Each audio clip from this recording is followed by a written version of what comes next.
ده بودكاست بيتكلم عن قصة يأجوج ومأجوج ولكن بنظرية مختلفة تماما.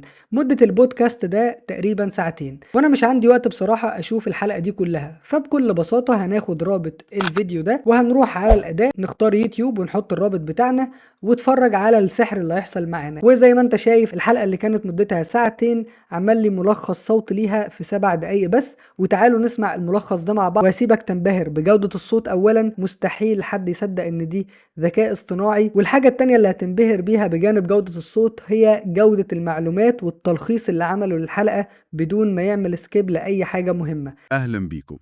دايما بنسمع عن يأجوج ومأجوج، والقصص حواليهم كتير ومحيرة بصراحة. فعلا. بس إيه رأيكم لو القصة المعروفة دي مش هي الصورة الكاملة؟ النهاردة المصادر اللي معانا بتقدم تحليل مختلف تماما. بالظبط. تحليل بيعتمد على اللغة والقرآن والتاريخ كمان. طب خلينا ندخل في الموضوع على طول. إيه الفكرة الأساسية؟ الفكرة المحورية، يعني السؤال الكبير اللي المصادر دي بتطرحه: ماذا لو يأجوج ومأجوج دول أصلاً مش قبائل بشرية؟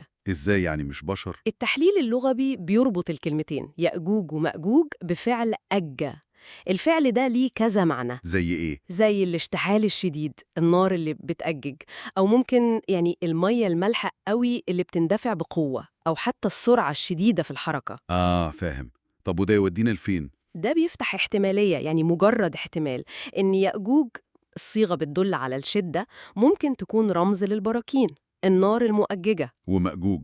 ومأجوج، الصيغة بتدل على الشيء المفعول به أو المندفع، تكون رمز للأمواج العاتية زي التسونامي مثلا. براكين وتسونامي؟ دي نقلة كبيرة عن التفسير التقليدي. بس هل في حاجة في القرآن تدعم الكلام ده؟ هو ده المثير للاهتمام. المصادر بتشير لآيات زي حتى إذا فتحت يأجوج ومأجوج في سورة الأنبياء. أيوة. كلمة فتحت دي يعني ممكن تكون أنسب لوصف فوهة بركان بتتفتح أو اندفاع مية ضخمة، أكتر من مجرد فتح بوابات على بشر. فعلا كلمة فتحت لها وزنها هنا. طب وإيه تاني؟ في كمان وهم من كل حدب ينسلون. تمام. ينسلون يعني بيهبطوا بسرعة، وحدب يعني مكان مرتفع أو ناتئ. الوصف ده بصراحة دقيق جدا لوصف حمم بركانية نازلة من جبل أو أمواج مية جارفة بتنزل من مكان عالي. الوصف البصري قوي فعلا. طب هل العلم الحديث ليه دور في التحليل ده؟ المصادر بتربط ده بالعلم كمان. يعني البراكين العملاقة اللي بيسموها سوبر فولكانوز، والتسونامي الضخمة جدا اللي هي الميجا تسونامي، دي بتعتبر من الأخطار الوجودية اللي بتهدد الكوكب كله. يعني كوارث طبيعية بمقاييس ضخمة. بالظبط. حتى القرآن نفسه وصف الطوفان بتاع سيدنا نوح بموج كالجبال. ممكن ده ما يكونش مجرد تشبيه بلاغي، ممكن يكون وصف حقيقي لميجا تسونامي حصل وقتها. نقطة مثيرة للاهتمام. جيولوجياً كمان البراكين والتسونامي دايماً مرتبطين ببعض، يا إما بركان تحت المية بيعمل تسونامي، أو بركان بيسيح جليد فيعمل فيضان ضخم. طب تمام.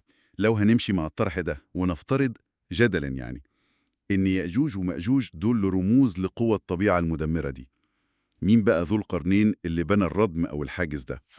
ده السؤال المهم بقى. المصادر بتقول إنه غالبياً مش الإسكندر الأكبر ولا كوروش الفارسي، لأن في اعتراضات كتير تاريخية ومنطقية على ده. أمال مين؟ المصادر دي بتقدم شخصية تانية خالص، المستكشف والجغرافيا اليوناني بيثياس المرسلي. بيثياس؟ ده من القرن الرابع قبل الميلاد تقريبا. أيوة بالظبط. والمدهش إن تفاصيل رحلاته اللي متوثقة تاريخياً بتتطابق بشكل كبير جداً مع وصف رحلة ذي القرنين في القرآن. إزاي طيب؟ القرآن بيذكر رحلة لمغرب الشمس. بيثياس فعلاً عمل رحلة وصل فيها لأقصى نقطة معروفة في غرب أوروبا وقتها، وشاف غروب الشمس في المحيط الأطلنطي. تمام.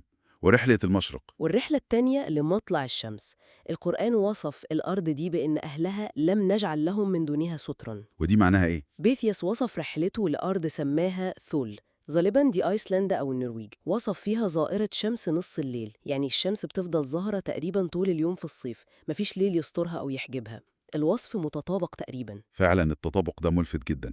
بس استني، بيثيس ده كان مستكشف وتاجر، علاقته إيه ببناء ردم ضخم من الحديد والنحاس؟ يعني إزاي بنى حاجة زي دي؟ هي دي النقطة اللي المصادر بتوضحها. الفكرة مش إنه بنى سد بالمعنى التقليدي اللي في خيالنا. أمال إيه؟ الردم هنا ممكن يكون نوع من الحواجز أو الأنظمة الدفاعية استخدم فيها المواد المتاحة ليه وقتها، اللي هي الحديد والنحاس المذاب أو القطر زي ما القرآن ذكر. طب وجاب المواد دي منين؟ وإزاي استخدمها؟ بثياس كان معروف برحلاته التجارية بحثاً عن القصدير غالباً في بريطانيا والمناطق الشمالية. القصدير ده بيدخل في صناعة البرونز اللي ممكن يكون هو المقصود بالقطر. فالتفسير هنا إنه استخدم خبرته ومواده دي عشان يعمل حواجز توجه أو تبطئ تدفق الحمم البركانية أو يمكن أمواج المياه، زي الحواجز اللي بتستخدم دلوقتي في المناطق البركانية فعلاً. يعني حواجز لتوجيه الكوارث الطبيعية مش لمنع بشر. ده الاحتمال المطروح هنا. طب والقوم اللي لا يكادون يفقهون قولا، مين دول؟ التفسير بيقول إنهم ممكن يكونوا شعوب الشمال الأصلية زي الإسكيمو أو الأنويت. لغتهم كانت غريبة جدا ومختلفة تماما عن لغات عالم البحر المتوسط وقتها، فده يخلي وصف لا يكادون يفقهون قولا منطقي. يعني كده الصورة بتبتدي تكتمل. يأجوج ومأجوج كقوة طبيعة، وذو القرنين هو بثياس، والردم هو حاجز ضد الكوارث دي. بالظبط. بس لسه في نقطة مهمة، الأحاديث النبوية. في حديث بتوصفهم كبشر بأعداد مهولة وبتتكلم عن خروجهم وقتالهم في آخر الزمان. المصادر دي بتتعامل إزاي مع الأحاديث؟ المصادر دي بتقدم قراءة رمزية للأحاديث دي، يعني مش بتاخدها بالمعنى الحرفي بس. زي إيه مثلاً؟ زي حديث بعث النار اللي بيقول إن نسبة ضخمة من أهل النار هيكونوا من يأجوج ومأجوج. التفسير الرمزي بيقول إن بعث النار ممكن يشمل كمان العناصر غير البشرية اللي بتغذي النار في الكوارث دي، زي الحجارة والمعادن المنصهرة اللي هي الخبث. ده بجانب الدلالة على الهلاك الكبير طبعاً. طب وحديث قتالهم في آخر الزمان؟ ده كمان ممكن يقرأ بشكل رمزي، كأنه رمز لمواجهة كوارث طبيعية كبرى في آخر الزمان والدمار اللي هيحصل بسببها، وبعدين تجدد الأرض وعودة الحياة والخصوبة الشديدة ليها بعد الكرفة دي. وده شيء بيحصل فعلا بعد البراكين مثلا. والحديث بيذكر إن الأرض هتخرج خيراتها بشكل غير مسبوق بعد هلاكهم. يعني كأن الأحاديث بتصف دورة من الدمار والتجدد مرتبطة بالكوارث الطبيعية دي. ده التأويل اللي بتقدمه المصادر دي. إذن خلاصة التحليل المثير للاهتمام ده اللي استعرضناه من المصادر دي هو إن في احتمالية إن يأجوج ومأجوج يكونوا رموز لقوى الطبيعة الجبارة زي البراكين والتسونامي، وإن ذو القرنين المذكور في القرآن ممكن يكون هو المستكشف اليوناني بيثياس، لأن رحلاته بتطابق بشكل لافت مع النص القرآني. وطبعا لازم نأكد إن ده في النهاية اجتهاد وتفسير معين بناء على قراءة المصادر اللي معانا. أكيد طبعاً هو اجتهاد وتحليل، وبيفضل السؤال مفتوح للتفكير بقى.